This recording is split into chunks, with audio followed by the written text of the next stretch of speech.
지난 1월 국민TV 홈페이지 조합원 게시판에 올라온 한 게시물에 조합원들의 관심이 모였습니다.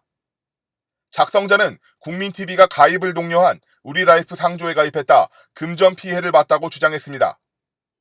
국민TV 광고를 듣고 상조회사에 가입했지만 실제로 상조 서비스를 이용하려고 할 때 연락이 닿지 않았고 환급에 대한 어떠한 대책 마련도 없었다는 겁니다. 이 게시물이 올라온 이후 우리라이프 상조에 가입했다 피해를 입었다는 조합원들이 줄을 이었습니다. 피해자가 속출하자 우리라이프 상조 측은 미디어 협동조합 조합원들에게는 피해가 없도록 해지 요구 시 전액 환급하겠다는 약속을 했지만 이마저 지켜지지 않았습니다.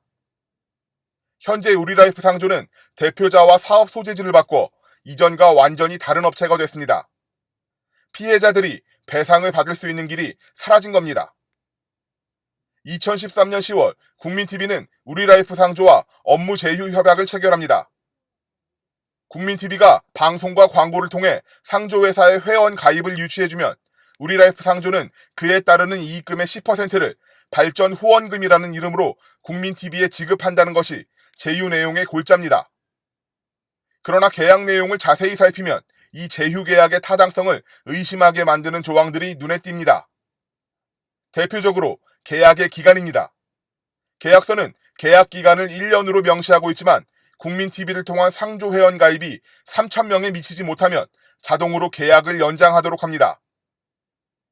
3,000명 회원 가입이 달성될 때까지는 이유를 불문한 무기 광고 계약이 되는 셈입니다.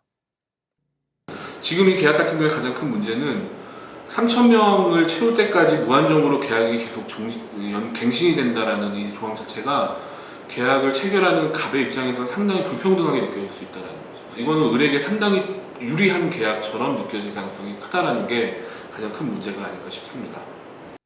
계약 규모에 대한 정확한 검토도 부족해 보입니다. 회원 가입 3,000명과 선지급하기로 약속한 지원금 5천만 원의 책정 기준과 근거가 모두 불명확합니다. 실제로 계약 체결 이후 광고가 종료될 때까지 상조회사에 가입한 조합원은 모두 44명. 단순 계산으로 3,000명 가입까지 소요되는 시간은 205개월, 17년입니다. 약속한 선지급금 5천만 원 역시 실제로 지급된 액수는 1,600만 원에 그칩니다. 양쪽 모두 지킬 수 없는 약속을 한 셈입니다. 더 심각한 문제는 매체의 신뢰도 하락입니다. 계약 체결을 주도한 당시 서영석 사업 담당 이사는 광고뿐 아니라 자신의 방송, 개인 계정의 SNS를 통해서도 우리라이프 상조에 가입을 독려했습니다. 우리라이프 상조에 가입하시면 납입금의 10%를 매달 국민TV에 후원한다고 합니다.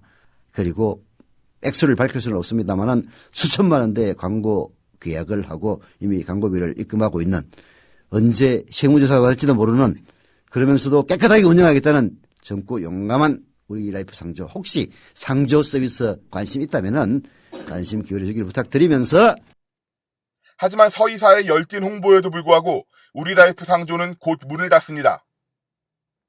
서 이사의 방송을 듣고 상조회사에 가입한 시청자들로서는 국민TV 방송에 대한 신뢰도가 하락할 수밖에 없습니다. 지금 광고 조건으로 들어가 있는 내용 중에서 단순하게 광고의 형태로 진행되는 거 말고 실제적으로 팟캐스트의 DJ가 구체적인 브랜드명을 언급하면서 홍보를 해준다거나 이런 부분들은 실제로 매체의 성격과 광고의 성격이 상당히 혼재돼서 아마 소비자들이 받아들일 가능성이 큰 것 같아요. 그 광고를 해주는 기업이 폐업을 하거나 어떤 상당히 네거티브한 문제에 노출되게 되었을 경우에 사람들은 국민TV에 대한 매체 신뢰도까지 상당히 우려를 하고 부정적으로 생각할 만한 소지가 많다는 게 큰 문제인 거죠. 제휴 사업 실패와 피해가 드러난 이후 경영진이 보인 수습 과정도 미진합니다. 처음으로 피해 실태가 드러난 올 초 이사회는 당시 사업을 담당한 서영석 이사장에게 경위 보고와 수습 대책을 지시했으나 이루어지지 않았습니다. 서영석 이사장은 조합원 게시판에 고의는 아니었으나 안타깝다는 입장만을 남겼을 뿐 이에 대한 추가 소명이나 사태 수습 대책은 내놓지 않았습니다. 국민TV 뉴스 성지훈입니다. 미디어 협동조합 데이원을 초대합니다. 네이버 밴드에서 국민TV 데이원 사랑방을 검색하세요. 데이원들의 소통과 토론의 장입니다. 모두 모여 국민TV의 희망을 얘기합시다.